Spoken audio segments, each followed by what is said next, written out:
Welcome back.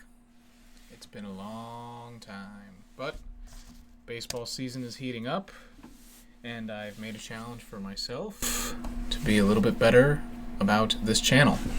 So, per usual, we're going to get into what I just think about the baseball season. Really, just where I think teams are going to land. The World Baseball Classic we're going to touch on today. Some key players on each roster, specifically playoff rosters. We're just going to kind of jump straight into it. The first thing I want to jump into today is the World Baseball Classic. Specifically, the two teams I think will face off in the finals. The United States, I'm probably a little bit biased, but I mean, this roster speaks for itself. You see the pitchers: Skeen, Skubal, Webb, Ryan, Nolan McLean. The list goes on and on. Griffin, Jacks. There's a ton of pitching. Easily the best pitching roster in the WBC. However, the team I think that we could potentially lose to is the Dominican Republic. Their lineup is simply just better. I understand we have guys like Aaron Judge, Bryce Harper, Cal Raleigh. Don't get me wrong, our offense is stacked, but Corey McCarroll goes down today with a ham bone injury, so he won't be playing. I suspect Pico Armstrong is going to take center field. He'll slide Buxton over. And our lineup is amazing, but the Dominican Republic lineup is a little different. Wells is definitely the weak point of the lineup, but outside of that, Caminero is a rising star. Vladdy is a star already. Marte is probably the best second baseman in the league. Perdomo, if you don't know anything about Perdomo, go look him up. Machado's Machado. He's been doing it for a very long time. Juan Soto, Mets bias. He's probably top 5 hitter in the league. J-Rod can be a little bit streaky, but in general, he does everything you want a center fielder to do at the plate, in the field, on the base path. And then Tatis just has this different level of swag, aura, some would say. He's just a phenomenal player. And I think their rotation is strong enough where I'm not so certain that we are going to win. We did lose to Japan last time. I was more confident in that team beating Japan. Obviously, it didn't happen, but I am definitely less confident in us beating the DR. I just think as long as one of Alcantara or Sanchez is, pitching like we've seen them pitch before, I think their bullpen is extremely strong to the point where if they just get even half of Alcantara and normal starts out of Sanchez that he's shown us during the MLB regular season, their offense is, in my opinion, significantly more scary than the U.S. And even their bench, O'Neal Cruz, Jose Pena, even Rosario and Santana are good, bench options. They have a very good lineup. Probably the best lineup in the entire WBC. And hopefully the U.S. pitching can be good enough to withstand that, but something that, I think Paul Skeens and Skubal are obviously phenomenal. But WBC pitchers sometimes struggle. You have to gear up your offseason a little bit earlier than usual. Some guys it doesn't affect. I'm sure Paul Skeens will be sharp. I'm sure Skubal will be sharp, but I would not be surprised if maybe they struggle. Maybe they don't go as deep. You got to get into the bullpen a little bit. And don't get me wrong, our bullpen is very good. It's very deep. There's a lot of arms you can go to. But I don't want to be throwing in guys that haven't thrown any innings yet into a championship game against a lineup that features just outstanding hitters, period, everywhere. Maybe Wells is the weakest link. But even he is a quality hitter, and I think the more arms you throw out there, the higher likelihood you get into a home run slugging battle, and I don't think our lineup is quite as all-around dominant. But I can understand the argument that Team USA has almost just as good of a lineup. So who knows? But I'll say my official prediction is probably Team USA wins. But it's gonna require Skeens or Skubal to do what Skeens and Skubal do and just kind of reach a different level. But yeah, that's my WBC. So now let's get on to divisions. So first, I'm gonna lay out divisions, how I think they're gonna end up compared to their predictions, and if they make the playoffs or not. And then I'll kind of get deeper into the why for the playoffs, and the justification. So first, we'll start with the AL West. I think the only horse in the race here is really the Mariners. I think the Astros will be close. I think the Rangers have the potential to be also knocking on the door of the playoffs, but there's a lot of good teams in the AL East. And their division itself is a pretty well-balanced division, so I think they'll be getting enough losses from within the division that once they face these AL East teams, tiebreakers and records are just not going to be stacking up high enough.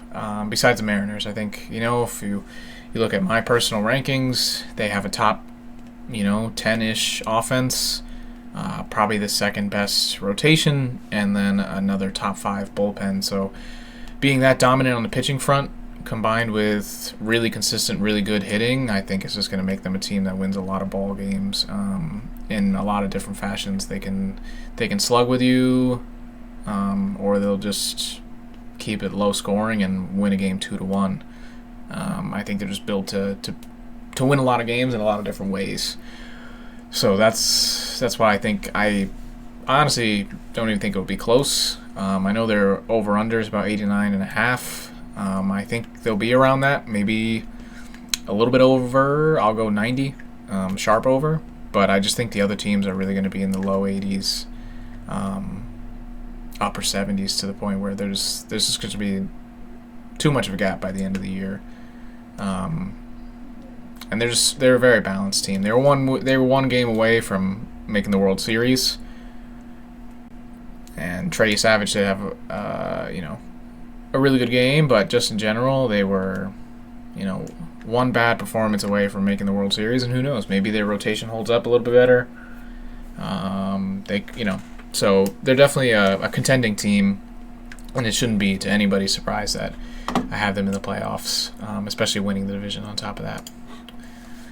Next, we'll get into the AL Central. I think the Central is going to be a little bit more competitive in terms of, I guess, non-league games, I guess you could describe them as. I think they're going to be pretty good, especially the Tigers, when it comes down to, facing the AL East, facing the AL West. And I think they will wind up kind of beating up on the Sox, the Twins, even the Guardians, I think, are going to be pretty under their win potential on the year, or win projection. I think it's just going to be a two-man race.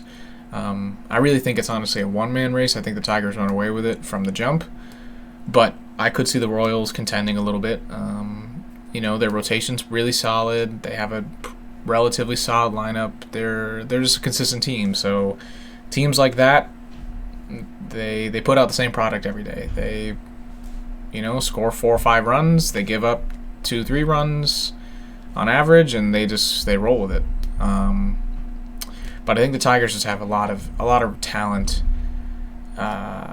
especially in that rotation, to where as long as their lineup kind of produces similar to last year, and maybe a couple young prospects come up, I just think the Tigers are going to be rolling really from the get-go.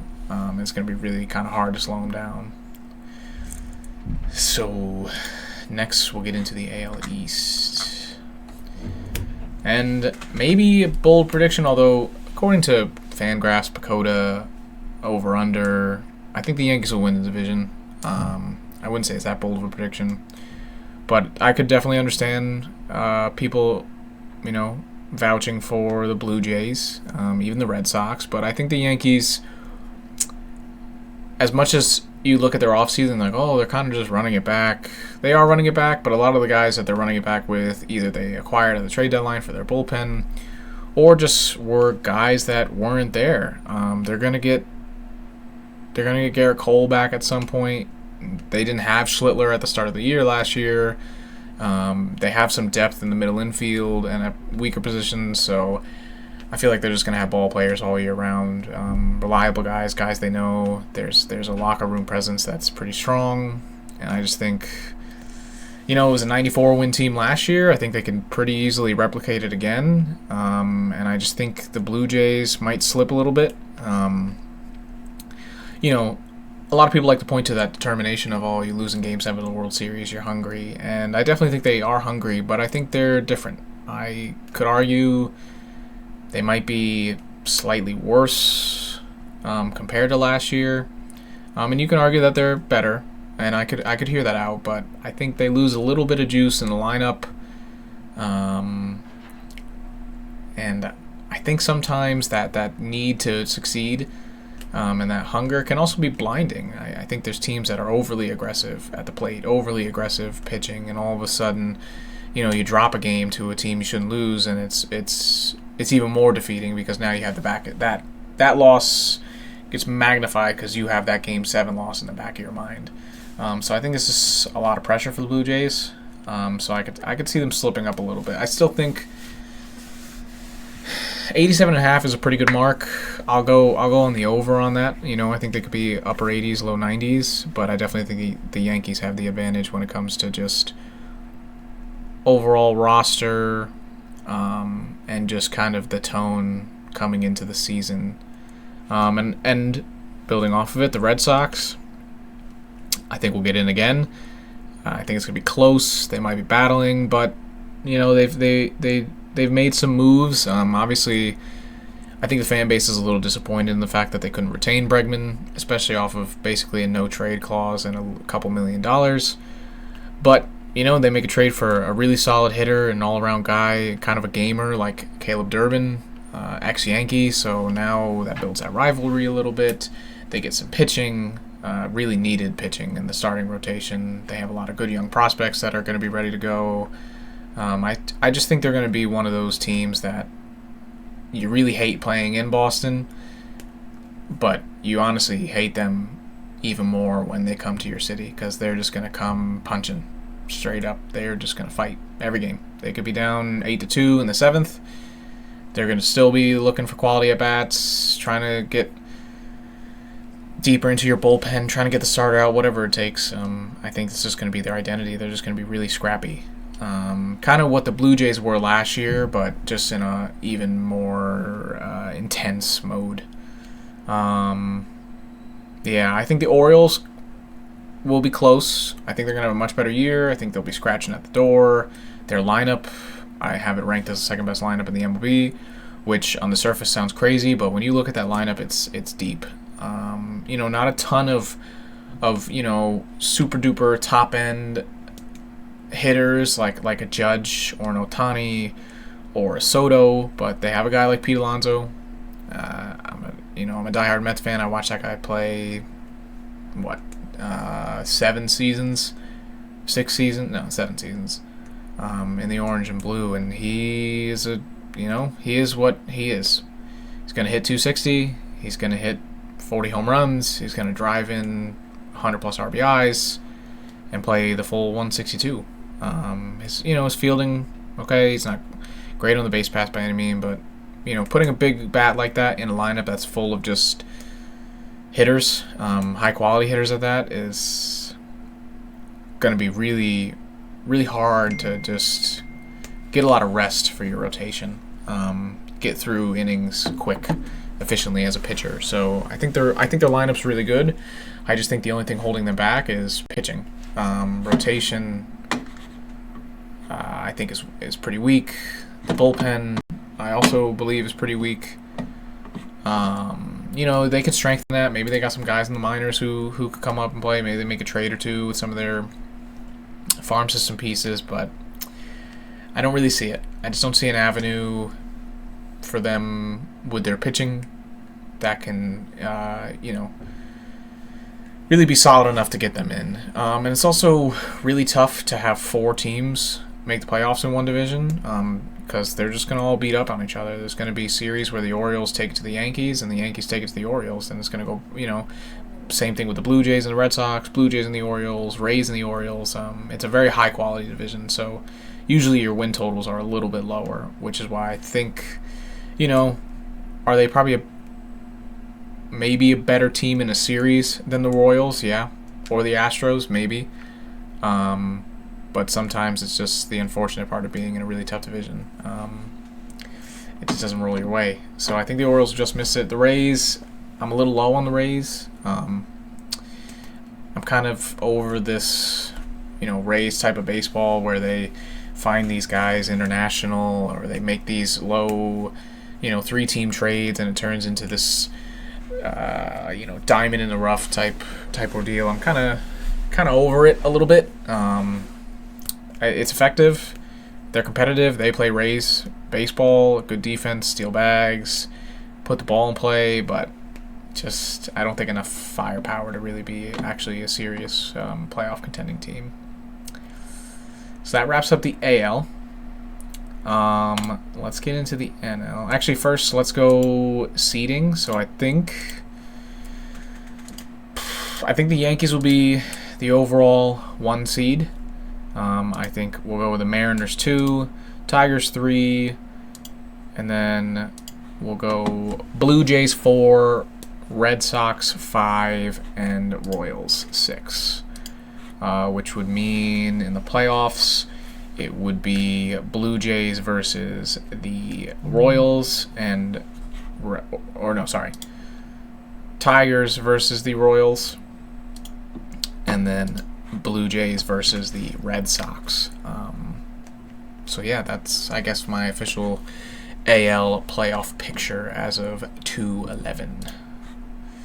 So now let's get into the NL. I think a lot of people will be surprised, and I'm going to get into it a little bit later, to see the Brewers not in the playoffs. I just think they're kind of on the same page as Tampa. This we're going to find guys that typical teams look past, like this sort of new era Moneyball / grit and grind. Obviously, it's been effective for the Brewers, and every year I think they're not going to make the playoffs, and they make the playoffs. Last year, I didn't think they were going to make it, and they had, I think the second best record in the NL, or tied for first, whatever it was. So they proved me wrong all the time, but I'm just going to stick to my guns. I just think they're very, almost slightly above average roster all around. I think their lineup is missing a lot of juice. Their rotation, I think, takes a step back when you lose a guy like Freddie Peralta, and even their bullpen. They lose some length, some depth. They do have some good young prospects. Craig Yoho, look him up. Phenomenal closer, like a 1. ERA, just really cool guy. Craig Yoho, cool name. Plays like basically on a lake. So they might pull him up at some point to help that bullpen, and I still think their bullpen's extremely strong. I think the roster overall is slightly above average, and the NL is just really competitive. And I think this idea of we're gonna find dirty work guys. We're gonna we don't care if we're the last ones at the table. We'll find what we want. Okay, I don't think it's gonna work out very well. Yeah, same thing with the Reds. The lineup is really disappointing to me, to be honest. The rotation's phenomenal, but I mean, if I were them, I would trade some of that rotation away, try and get some more bats. But to each their own, I guess. I don't know. The Reds, I scratch my head a little bit with what their offseason really was. Next, we'll do the AL West. This should be no shocker. Dodgers win the division. They're projected 103.5. I honestly think they'll probably be close to that, but I'll be optimistic and say 104, 105 for them. They're just clearly the best. Their lineup is the best. Their rotation's the best. Their bullpen's the best. You could definitely make an argument for their bullpen, but you take their bullpen last year with a lot of guys who had down seasons that was still a really good bullpen, and then you add Edwin Diaz, who is not, as a diehard Mets fan who saw him for 5 years. He can get injured, he can be up and down from time to time, but he's still one of the best closers in the game, and he's going to a team that doesn't need him to be, a workhorse. They just need him to be Edwin Diaz. And specifically Edwin Diaz, 70% of the time. And he'll easily be able to do that. So they're a powerhouse, for sure. Not unbeatable, but really good team. Surprisingly, though, and this is probably a very unpopular opinion, I would guess it is, I think the Giants are going to make the playoffs, and I think they're going to edge out the tiebreaker or wins in general against the Brewers, and I think they're going to sneak it in. I'm in love with their lineup. It's really deep. It's really balanced. It's lacking a little bit of pop for me, but I think they could make a trade for a DH at some point or power bat. But even then, that lineup is extremely deep. It's got hitters all over the place. They're fun, and it kind of matches sort of the rest of the team, or it complements the rest of the team. Their rotation is a little top heavy for me, but it's still really good when you got a guy like Webb and Ray ready to go. Those two guys can win you series easily. And the bullpen, I think, is just solid all around. And I just think they're going to win a lot of ball games. I think they're just built to win a lot of ball games. Solid rotation, deep lineup, pretty solid bullpen all around. I just think I don't think there's ever a series they go into where they don't have an advantage in some way or some form, whether it's their lineup's a little bit better, or they have Logan Webb pitching one game and Ray another, or their bullpen's a little bit better. I just think sometimes you luck into it a little bit too, but I really think they're gonna win a lot of games. The only downside is they are in a pretty tough division. The Padres are a solid team. The Diamondbacks are a solid team. The Rockies, everybody's going to beat up on. But, that could be a factor as to why they missed the playoffs. But I think at the same time, I think they're going to do really well outside of their division, especially against the Central teams and the AL. Even the NL East. The Giants usually have a pretty good history against a lot of those teams. So I really think that they're going to do so well outside of the division that even if they're slightly above 500 against their own division, they'll be able to sneak in. But it's going to be close. I think between them and the Brewers, could be a pretty tight race to the end. Sorry about that. Okay. Next, final division before we get into the teams and everything. The NL East. As a Mets fan, it's a little difficult not to be quote-unquote biased. It's really difficult not to be biased. But for me, I know the Mets, and this is going to be a shocker, probably to Mets fans, but if you're not a Mets fan, I think this is how the division will wind up shaking out. I think the Braves had a really, unfortunate, unlucky, horrific year last year, and I think they're just going to be flying in under the radar. I've seen some people say the Braves are going to have a phenomenal season. Obviously, they're projected to have a phenomenal season, but I don't hear a ton of talk about it, a ton of buzz. They're healthy, and quite frankly, the parts in is better than the parts out that they lost, and I think the pitching is really going to carry them, specifically the lineup. The bullpen, I'm a little worried about, and that could be their downfall for sure. But I think if the bullpen just isn't absolutely horrific, when you look at that lineup and you look at that rotation, it's just a bunch of dudes. It's a bunch of ballers. It's a bunch of baseball players. It's a bunch of guys that are household names that everybody knows. The lineup is extremely deep, and they just play Braves baseball. There's something about when the Braves play, they step up to their competition. So I really think they're going to have a great year. I think they'll be close to 90 wins. I think the Mets will be close with them, but I think if it's that close, it might come down to a couple series against each other, and Unfortunately, the Mets usually, when they need to be good against the Braves, are the complete opposite. But who knows? Maybe the Mets last year they showed a little bit of getting over that sort of. Well, they were 50-50 with the Braves. I think the Braves just usually, unfortunately, have the Mets number. So I don't know if they'll be able to get over that. Hopefully they can. And the biggest shocker I think is the Phillies. I think a lot of people think the Phillies are phenomenal, and listen, their roster is good, and they're running it back. Which for the Yankees, I know I made it seem like it's not a bad thing to run it back, but for the Phillies, I have my reserves. I think the lineup is old. I think the lineup has been seen by the league now, 4 or 5 years in a row. I think there's going to be some injuries. I just think there's a lot of really tough pressure on the Phillies to reinvent themselves without actually doing it. Like, they didn't go get new faces, really. They didn't do anything to almost help their case that it's going to be different. We're going to get over that hump. In fact, they brought everybody back.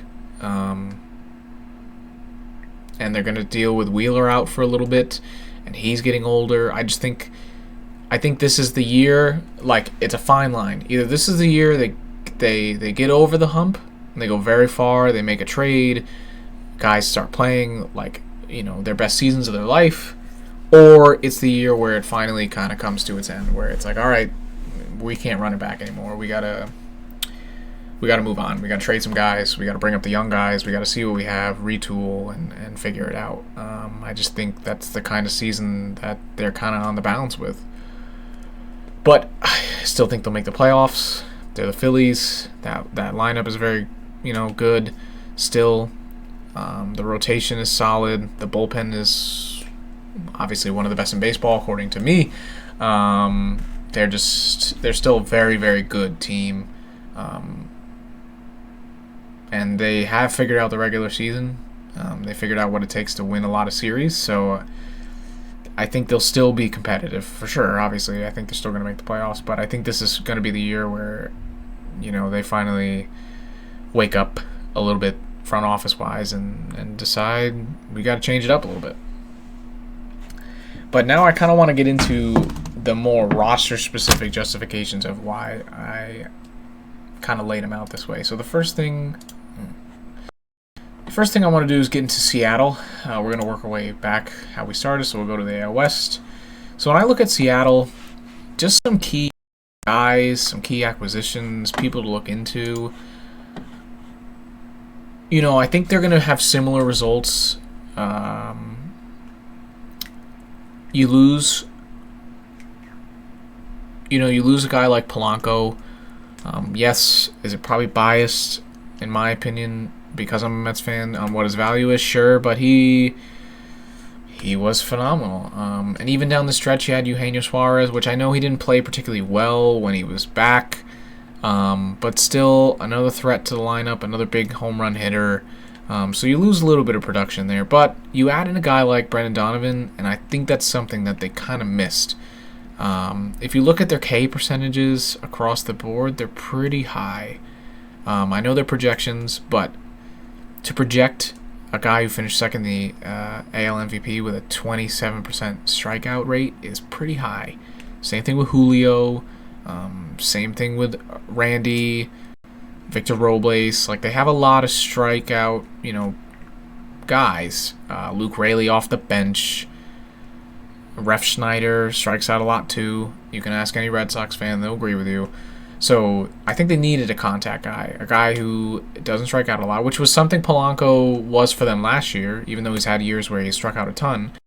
But he'll be a little bit better at it. He's a little bit younger. He's a little bit more versatile all around. And I think he's just a nice, fresh face that is going to be a really key player for them, especially in the leadoff position. Some other key players, Josh Naylor. Naylor's got to have a really good year. If Naylor starts out slow, I think we'll see the offense stagnate. And if he stays cold, I think, you're gonna all of a sudden look at the lineup and be like, well, you know, you're happy with that top 3, but after that it kind of gets a little thin. So I think it's gonna be really, really important for them to have Josh Naylor kind of running on all cylinders. And then when you look at the bullpen and the rotation, I mean, you just can't complain. Not even into their starters. If you look at their bullpen, you know, not all of them are household names, but everybody's projected high WAR. They had great seasons last year, low ERAs, high K/9. They just have dudes. Again, not all house names. I'm sure not a lot of people know who Jose Ferrer is. He's damn good. He had a damn good year last year. He'll be good again this year. Munoz was a beast for them. He was a workhorse for them last year. I think he'll continue to be that. There's just a lot of really good guys. Bizardo. They just have a really solid collection of bullpen arms. Not the best bullpen, but one of the better ones. And then again, the rotation. Brian Wu, Logan Gilbert, Castillo, Kirby, Miller, all these guys. I think they have a young prospect too, if I'm not mistaken, pitching prospect. Organization rank 2, Kate Anderson. No, I thought it was AAA guy. I guess I'm mistaken on that one, but they just have a lot of pitchers. They have probably the best starting rotation. Maybe the Dodgers. But I think they're just gonna. They have a team built to stay in games late, and it just is gonna hinge on how the lineup hits. And I really think it's still gonna hit. That top 5, if they do what they're supposed to do, is gonna be really productive. They're gonna be all over the base path, especially Donovan and Julio. They're gonna get a lot of RBIs, clutch hits. I just think they're definitely the AL West team to beat for sure. The Astros, my justification for them not making it is really this. I don't want to call it a drop off because, I think Isaac Paredes will play. I think Cam Smith is going to play. I think they have some guys. I think this top is really good, but there's better top 4s. And it's not the. It's a threatening lineup, but I've seen this lineup have cold stretches. To the point where they have to lean on their pitching, and the pitching I do not really trust. I think Amai could be good. Hopefully this bottom end can give him some innings. Hunter Brown's phenomenal, but I think it's really maybe a legit 2 starters, and then a solid bullpen behind him where they could get enough pitching to compensate for what I think is a pretty solid lineup, but not obviously the best. But I think they're just missing something, another big bat, another pitcher. I just think they're missing those kind of things to really put them into that playoff contention. And also just reliability. Altuve's getting older. He's starting to break down. Correa breaks down a lot. Walker broke down a couple times. Alvarez is phenomenal, but Jordan gets injured a lot. Some of their bench guys are good fill-ins, but just I think health is going to be a big problem for them. I think the lineup is going to be slightly underwhelming, and I think it's really just a two-pitcher race in Hunter Brown and Tetsuya Imai. So, and also it's a little, to me, it's fun to be a little bit more bold, and to make some bold picks. So I'm gonna make bold picks, and I think they miss it. Now we'll get into the Tigers and the Royals. So the Tigers, I think everybody's familiar with them, but they got better. I definitely think they got better. Lineup wise, just about the same. I don't know why they don't have. Oh, am I missing? Oh no, sorry, I didn't see Glaber. Just that lineup is honestly really well balanced. Again, it gets a little thin at the end, but everybody's lineups nowadays are a little thin towards the back half for the most part. But I think a guy like Gleyber Torres, he's just been really good.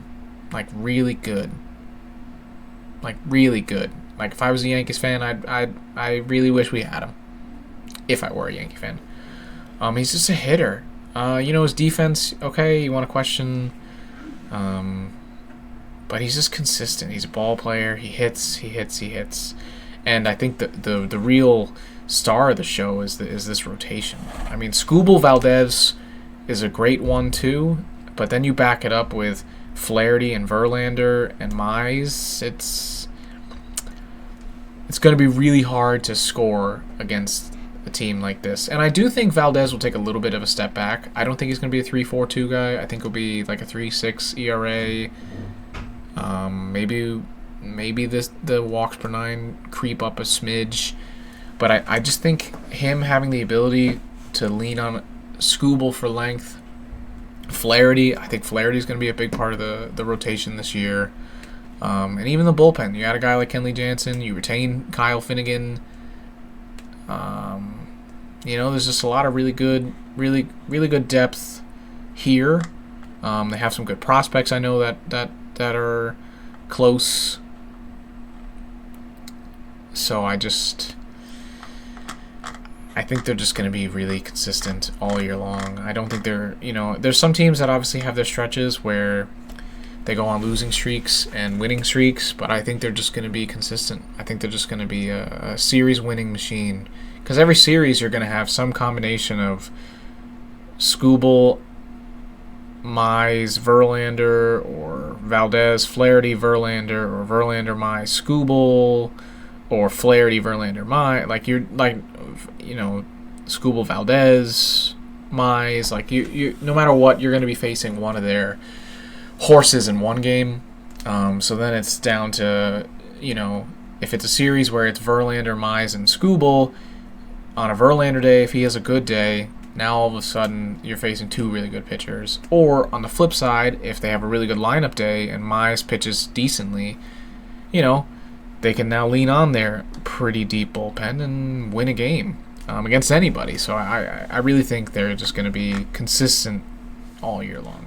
I don't think there's ever going to be any stretches that they get cold. I know they had that cold streak towards the end of 2025, but I don't see it. I think the pitching really is going to solidify their consistency. And then we lean into the Royals. I think I'm crazy, but I really love this lineup. Garcia, Witt, Pasquantino, Perez, and Caglione is a really tough lane as a pitcher. Even a guy like India, I think, can finally have maybe a little bit of a bounce back. I think his strikeout numbers will come down a little bit. Sure, the bottom end of the lineup, but we've been consistent. A lot of these teams have pretty thin 7 through 9. But the 1 through 6, I just think is each batter just gives something a little different. Some guys walk a little more. Some guys have a little bit more pop. One guy's a righty. One guy's a lefty. One guy strikes out less. One guy's got, amazing speed. I just think it's a really well-balanced 1 through 6 that I think paired with their really solid rotation, just innings-wise, I think will just lead to, just pretty consistent results. I think they're just the team that is going to win games 5-4, 5-3. Their starter goes 6 innings, gives up 3 runs. Their bullpen gives up 2 over the following 3, or whatever. 1 run over the following 4 innings, 3 innings. And I think they're going to be really solid. If you look at the bullpen, Estevez, Erseg, Strom, I even like Nick Mears. They have a really solid bullpen, a really just consistently good rotation, and then a lineup that I think, certain days might not get a lot of pop, maybe not a lot of home runs, a lot of singles, not really that doubles in the gap lane, but I just think they're going to be pretty tough outs. And when you pair that with a really solid, deep rotation and bullpen, I think it makes it really tough to, properly beat them. Now we get into the AL East teams. The Yankees, again, I'm going to try not let Mets bias influence any way, shape, or form. But let's just kind of get into it. Grish Slam, as Yankee fans like to call him, I think it was wrong on a front office point to give him the qualifying offer just because of what it kind of did to their off season. But still, I'm not gonna hold it against him as a player. He's phenomenal, solid defensively. Faltered here and there at the plate, but still really good at the plate. Nice little lefty bat to put in front of Judge. I think he's, I think if he has a really bad year, they have ways to replace him. You're hoping Spencer Jones gets pulled up at some point. You have the Martian. So I think there's not a lot of pressure on Grisham, which I think, again, will allow him to kind of have a similar season to what he did last year. Aaron Judge is Aaron Judge. I don't have to explain it. And I think, I think there's some disappointment with running it back. I think there's some concern, especially for the bottom of the lineup. But it's... The Yankees... I like to use the argument that the Yankees won 94 games last year. And they were... I think last year is going to be a more inconsistent year than this year. I think they're going to know who their starters are. They're going to know what guys they trust, what guys they don't. I think they'll know the situations to put guys in. And I think the pressure's kind of alleviated a little bit in the aspect of, they know what they are. Now, as a Yankee fan, are you entirely happy with that? Probably not, because you see what the Dodgers do this offseason, a team like the Mets. You see Toronto, what they did last year in the playoffs, even their offseason. So, you might be a little disappointed in the aspect of, you want the Yankees to go out there and just not buy a championship, but spend more than they normally do, and just create a more solidified product. But not to defend, but it's a really great product.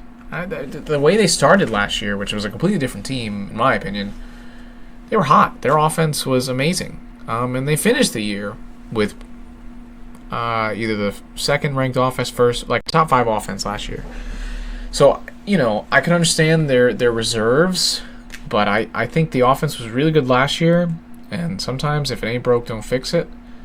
Sure, was the playoffs a little bit disappointing in that aspect? I get it, but I think just consistency is what the Yankees need. I think every year they get a little too flustered. They try and they go with different paths. One year they want to go fully young. The next year they want to get all these, big boppers. The next year they want to go balanced. I think just running it back, bringing everybody back, will bring that kind of consistency, and I think it'll also give them answers. It'll make it easier at the deadline to really see, okay, what exactly do we need? We need a righty catcher. We need a big bat here. We need a better fielder there. We need to trade this guy. We need to get a bullpen guy, another arm. I think it'll be easier for them to make moves at the trade deadline than it honestly probably would have been during the offseason. So I think the Yankees are going to have a phenomenal year. And they're a good team. They got good depth. They got guys. And I think the rotation is something they're going to have to heavily rely on, but I think they have the rotation to rely on. Fried, Schlittler are great. They're phenomenal. They're gonna be great throughout the regular season. You're going to get Cole back at some point. You're going to get Rodon back at some point. You have Warren, Weathers, Heel, who can have some good starts for you.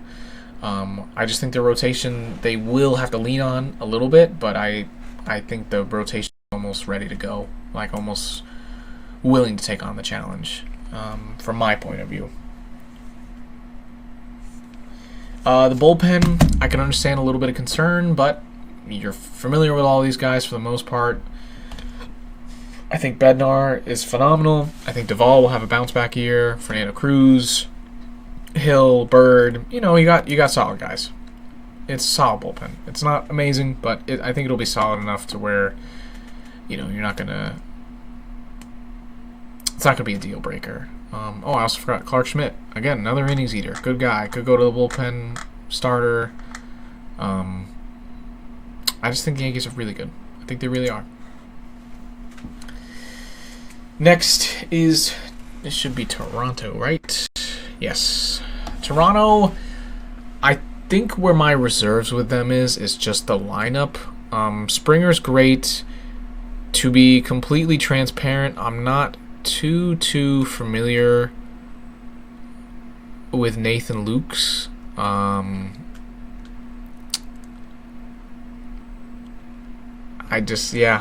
not too familiar, I guess, with this game. But he's projected to have a pretty solid year. They just have solid bats everywhere. Vladdy's obviously great. Barger's solid. Kirk had a great year last year. Hopefully he could build off of that for them. Varsho, I think, needs to show a little bit more, but he's good. Okamoto could be the key in that aspect. If he's as good as he's advertised, then all of a sudden he flies up the lineup, and this lineup gets a little bit more juicy. Clement. The guy doesn't strike out. He doesn't walk. He just puts the ball in play and gets a lot of singles. And Jimenez is a phenomenal fielder who, has some slight hitting upside. So he's got value there, for sure. And the bullpen or the rotation is really where I think their bread and butter is going to be. Gausman, Cease, Savage is going to be. They're going to be dominant. I think they could be arguably one of the best top threes in the league this year. I think they're just inning eaters. They're strikeout guys. They're consistent. I think that's really something they're going to have to lean on, for sure. But I think they're really confident in their ability to lean on that rotation. And even a guy like Barrios and Ponce on the back end, really solid guys, really good rotation. Bullpen, to me, feels a little shallow.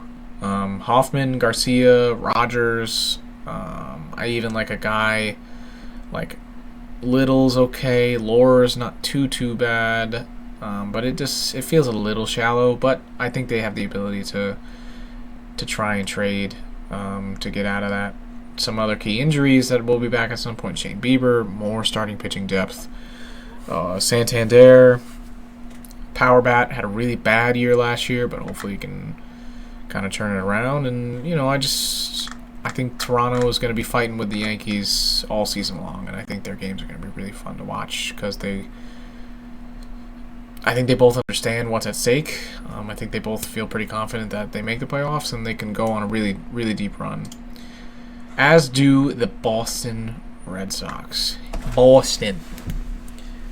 Smart Pack. He's a big poppy.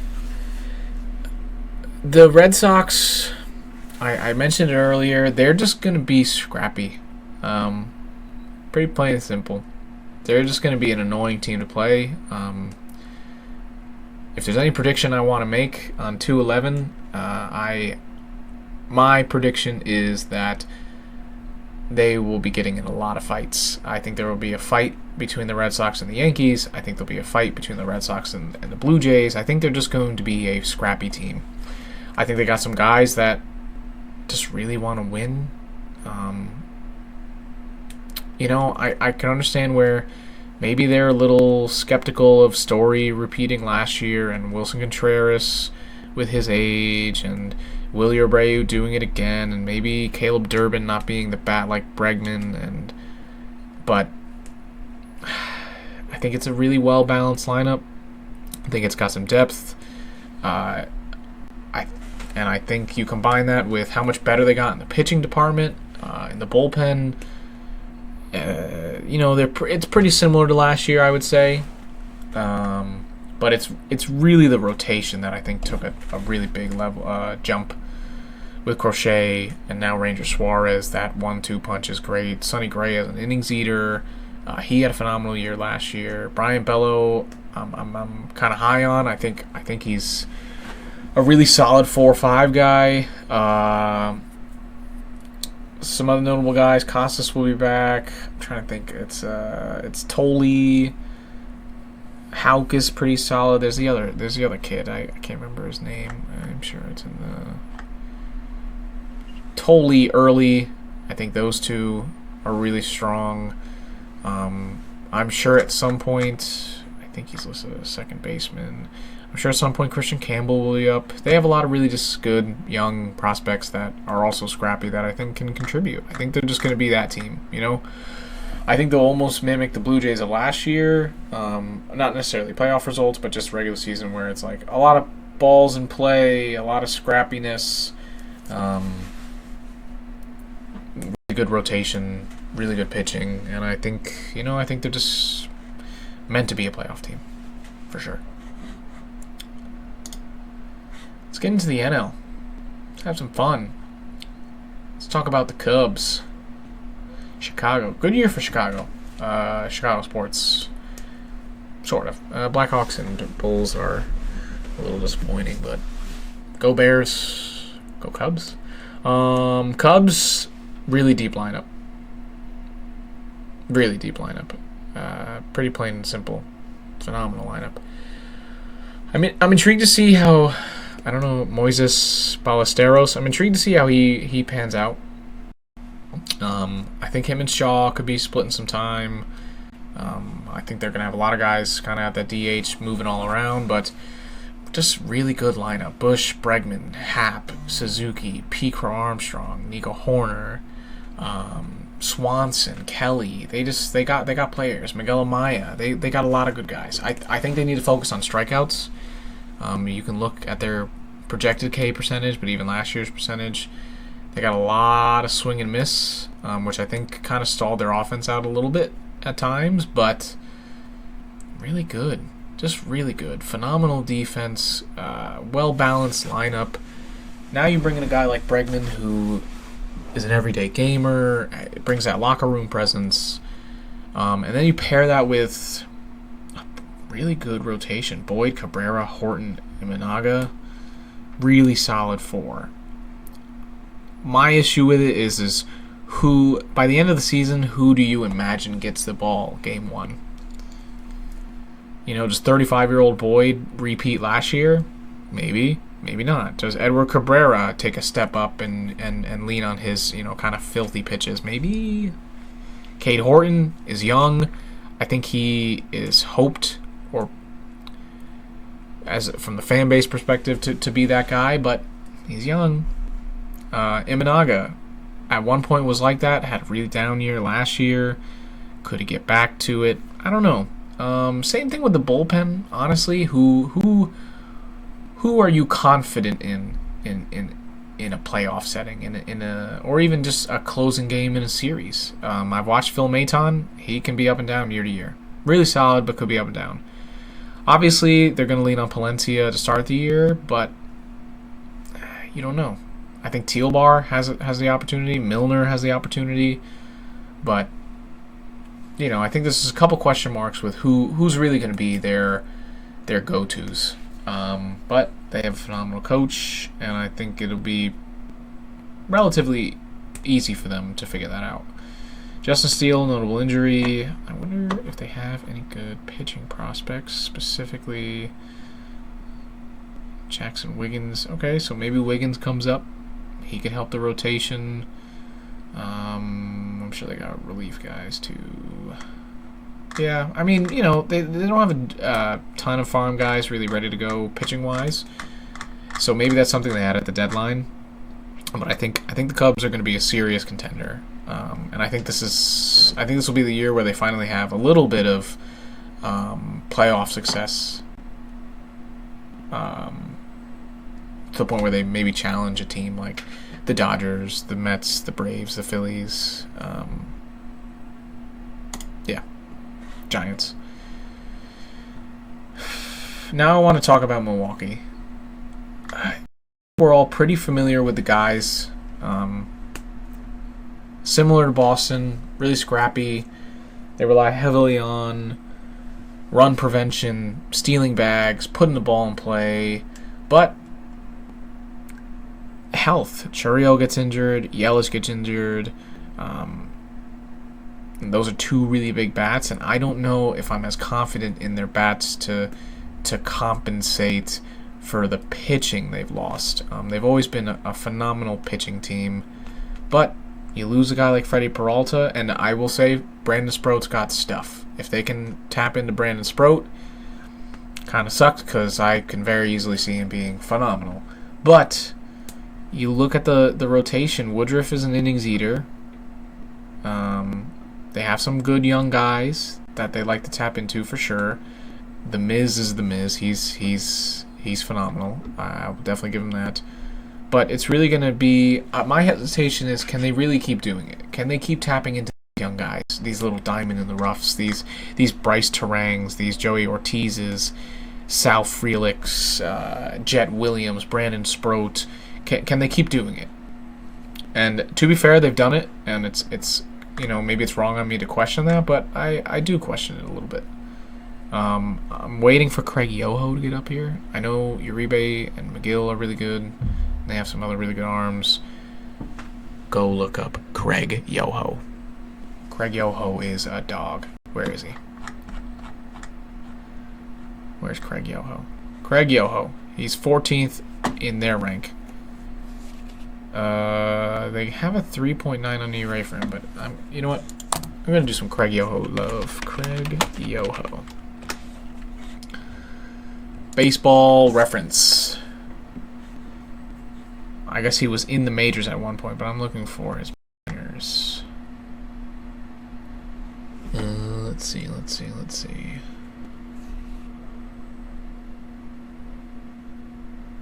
Yeah. It's age 24 year. 2025. Yeah. .94 ERA. Now he did come up. Probably gave him a couple runs. Who cares? .94 ERA, .44, 1.17, 1.26, .94. Okay, 2023, 10 point, whatever, 3.4 of these. But 2025, 2024, 1.3 and lower. Yikes. And do they have K per 9 on here? They should. Strikeout per 9. Yeah. 11, 16, 18. 18 strikeouts per 9. With a 1.17 ERA. Are we serious? In AA. 2 years ago. Yeah. Craig Yoho. Keep an eye on him. 26. Guy's a stud. But they still don't make the playoffs, according to my predictions as of today. Probably doesn't make much sense, but I stick to my guns. The Dodgers. I really don't want to talk about them. I don't want to, because I'm a baseball fan. But do I even have to explain? Just look at the team. Look at the lineup.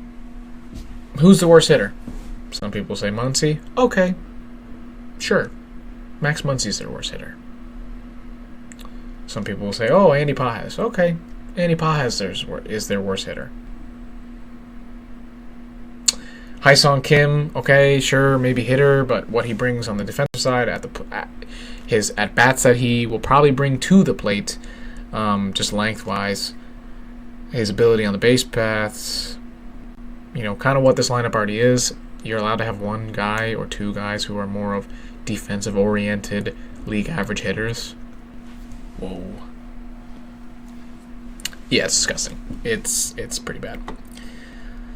And then you look at the rotation, and you're like, okay, it doesn't really get much better. It doesn't. Oh, by the way, Tommy Edman. Completely forgot about him. Could fill in right where Hyesung Kim is. So now you're replacing Kim with Tommy Edman again. Rotation, like I said, Yamamoto, Snell, Glasnow. That top three is disgusting. Injuries could be a problem for their rotation. It's been that in the past, but they have plenty of guys they can tap into. Minor league system. Some guys that won't make the roster at opening day. And then the bullpen, sure. Tanner Scott had a down year last year. I'm sure he's going to go back to Tanner Scott 2 years ago. And I think a lot of people forget who Tanner Scott was 2 years ago. Diaz, Vesia was great. Trinan has nasty stuff. Down year doesn't matter. Gratterall just throws gas. And they just got Evan Phillips back, who's going to start injured, but, neither here nor there. And even minor league guys, let's see. I think they're like number 1 or number 2 guy is really good, if I remember correctly. Yeah, DePaula, he's in AA. So they have some AA guys. Probably won't start right away, but who knows? Maybe they come up at the end of the year. They don't need to. I mean, they're disgusting. But even bullpen or pitching, they got guys ready to go. Yeah. Dodgers 2026. I don't think I need to really explain too much about them. They're disgusting. This is my riser. What was their projection? Their win over under was 81.5. It's kind of a sharp line, but I really believe they're gonna blow it out of the water. Maybe not like a ton, but I think it won't never be a question. Are they gonna get 82 wins? I think they will easily be an 85 win team. Why?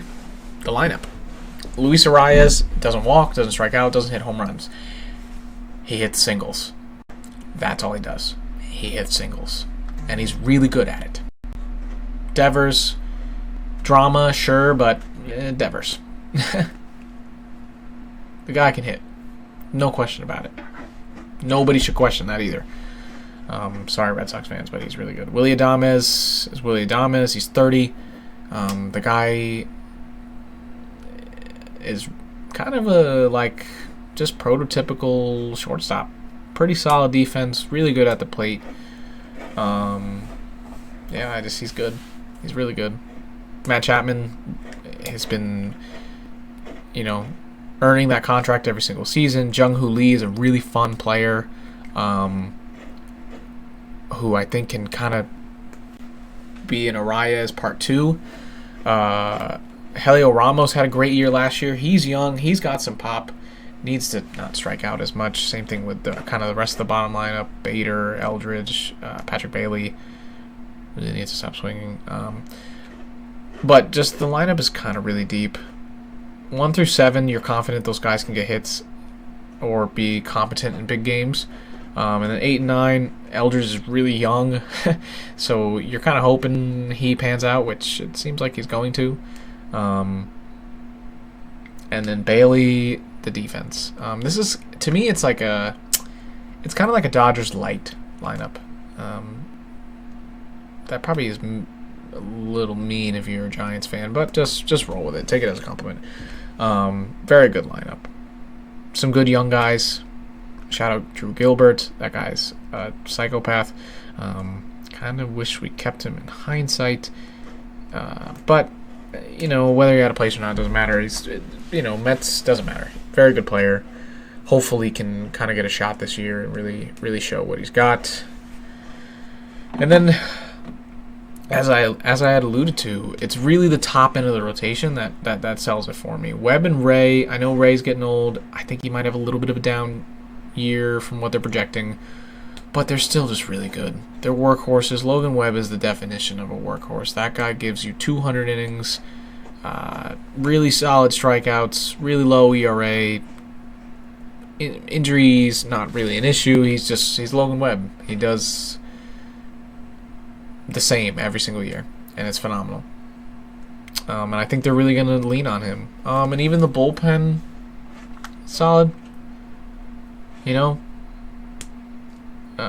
Miller, Buto is up and down, but I think he's got some good games in him. This is probably where they might look to trade for at the deadline. But I think they're going to shock a lot of people. I think it's really going to be a really good season for the Giants. So much so that they sneak into the playoffs. Unfortunately, they'll probably lose because they'll play the Braves based off of what I think I have projected. But I think they're going to be a really fun, consistently good team all year long. Let's move to the Braves. Similar to the Dodgers, look at the lineup. Acuna is a superstar. Olsen is a star. Profar hits the crap out of the ball. Baldwin just run Rookie of the Year, if I'm not mistaken. I gotta double check that, but I'm pretty sure he did. Austin Riley did have a down kind of year and a half, 2 years, but he's 29. He's really solid. He's done this before. I'm assuming he's gonna have a pretty good bounce back. Yastrzemski, I think, is a Brave somehow. He just makes sense. Putting him with a Braves jersey on, I think when you look at it, you're gonna be like, yeah, that looks like a Braves corner outfielder. Besides the Uptons, but that's a little different. Ozzy Albies has been not trending in the right direction, but he loves to hit against the Mets, so those are wins right there for them. Michael Harris, phenomenal in the field, needs to figure out the plate a little bit better, but still great. And then shortstop, they were really banking on Ha-Seong Kim, and unfortunately it didn't work out to start the year, but he should be back at some point. Dubon will be okay. You have flyers like Jonah Heim. I think they have some pretty promising prospects as well. Sean Murphy off the bench. That lineup's just going to be really tough, and I'm not looking forward to it because they will probably hit the crap out of every baseball the Mets throw. Outside of Freddie Peralta and Nolan McLean. Especially Nolan McLean. We'll move past that for now. Rotation, Sale, Strider, Lopez, Elder. I like Elder. I like Holmes. Schwellenbach will be back at some point. Smith Shore, just really good. Sale is definitely the workhorse. Sale needs to stay healthy, but just really good. And if Strider can be 75% of what he was 3 years ago, yeah, it's bad. It's bad. It's for the Mets. It's good for the Braves. Bullpen, not bad. Iglesias and Suarez. I'm a little low on the rest of it. Bummer's not too bad. But, again, similar to the Giants, I think this will be a place where they kind of trade from. I just don't know if Iglesias is going to get better. I don't know if Suarez is going to be able to repeat what he's been doing. And then these guys are kind of flyers for me. They have some injured depth. I'm sure if you look at their prospects, I'm sure they got some good starters and bullpen guys. Well, not a ton. Cartini's A+. I guess Fuentes will probably be up, if I had to guess, and he'll probably pitch against the Mets for his debut, and he'll strike out everybody but Juan Soto of 3 walks. No. But, yeah, I think they're just going to have a really good year. It does kind of hinge a little bit on Strider and Riley, which could be a bad thing because they haven't been great last year and the year before, but I think health will be on their side, and I think they're gonna kind of jump back into who we know them to be. I'm gonna go to the Phillies. I'm gonna leave the Mets last because I think it'll lead into the next episode. Yeah, let's go Phillies. My gripe is this. Some of you are probably saying, "What? You're a Mets fan. You're biased." Probably. Trey Turner is Trey Turner. Really good ball player. Schwarber hits the crap out of the baseball, sends them into orbit. Bryce Harper is Bryce Harper. He's had some down moments from time to time, but he's Bryce Harper. He's phenomenal.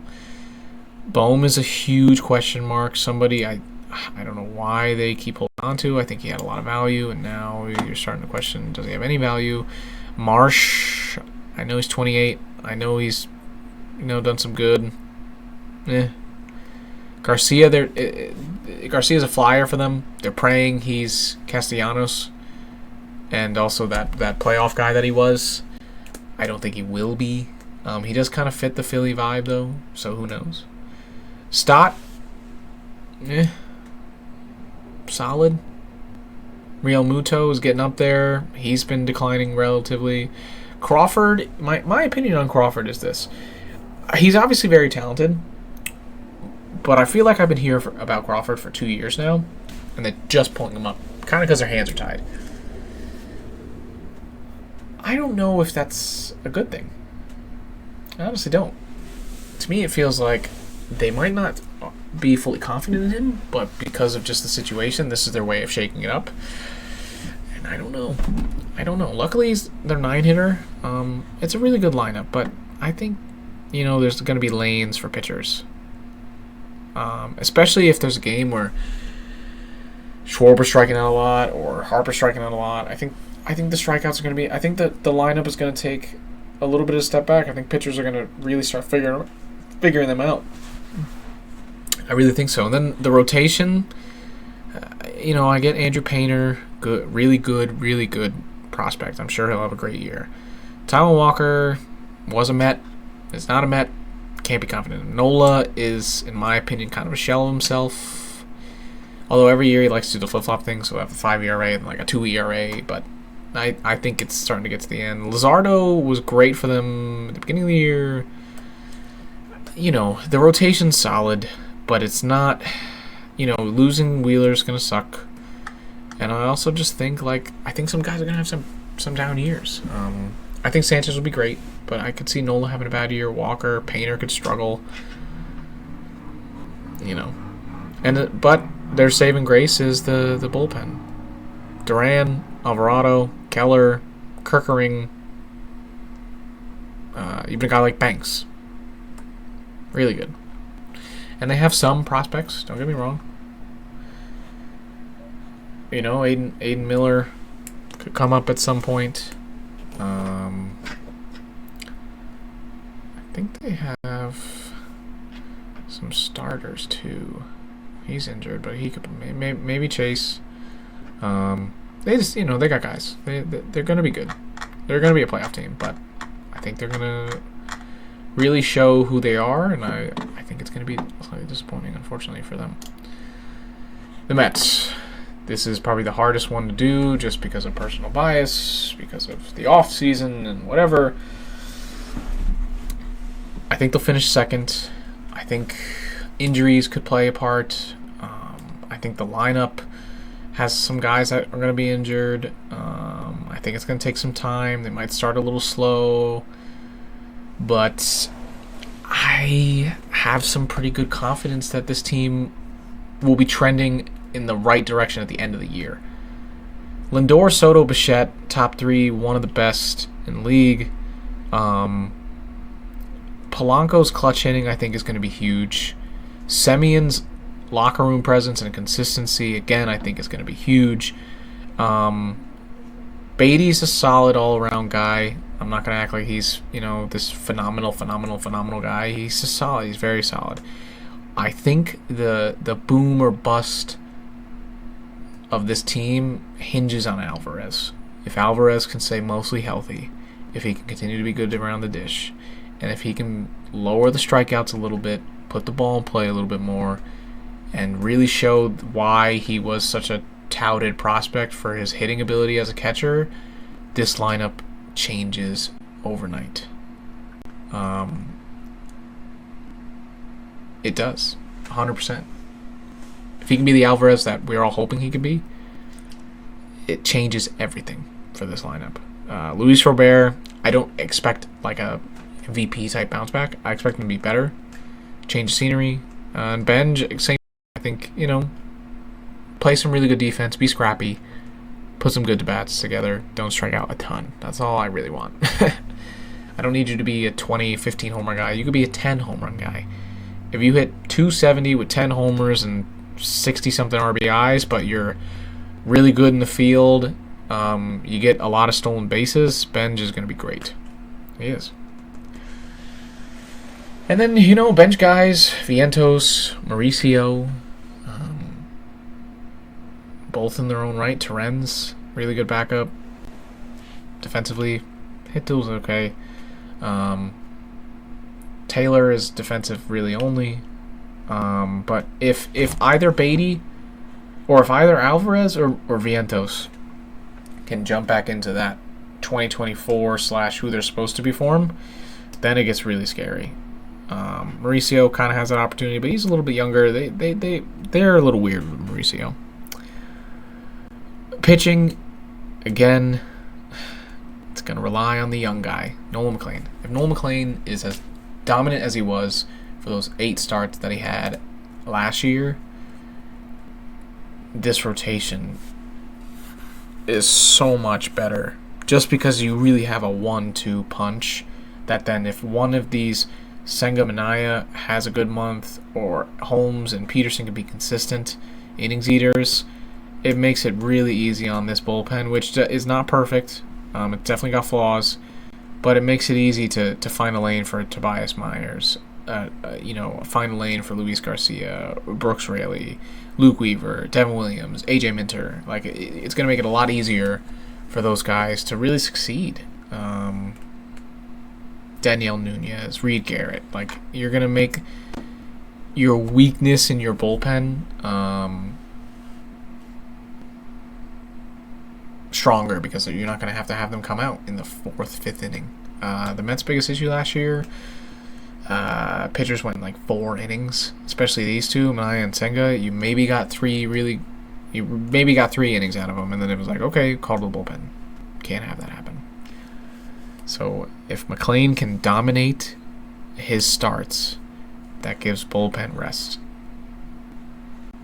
And that rest is going to be huge for Minaya, Senga, and even Peralta days. Peralta, I would like to go a little bit deeper than he normally does, which I think he will, but, he also might not.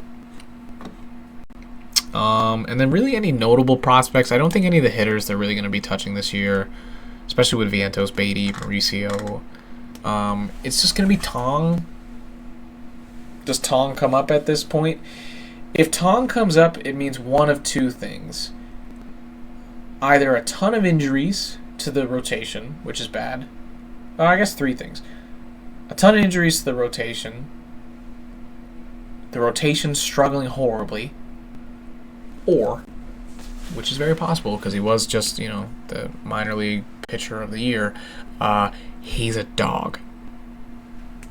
He is a dog, but he shows why he's a dog. I think that's the only way he really makes it up. I'd love to see him in a playoff environment, because that guy is a dog. He's a fighter. He's got a ton of energy. And seeing him hopefully means he dominated AAA. And, there's just no point in leaving him down there. You're just wasting his time. So I hope that's the case. I hope the other 2 options don't happen. But, yeah. This is just my little deep dive into the baseball season. I think next episode I'll put together a bracket. I'll go into my official playoff predictions.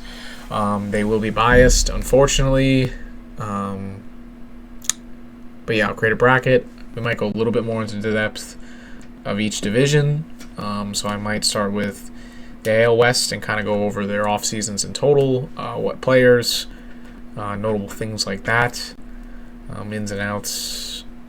But I think that's about it. Thank you for watching, and I am back.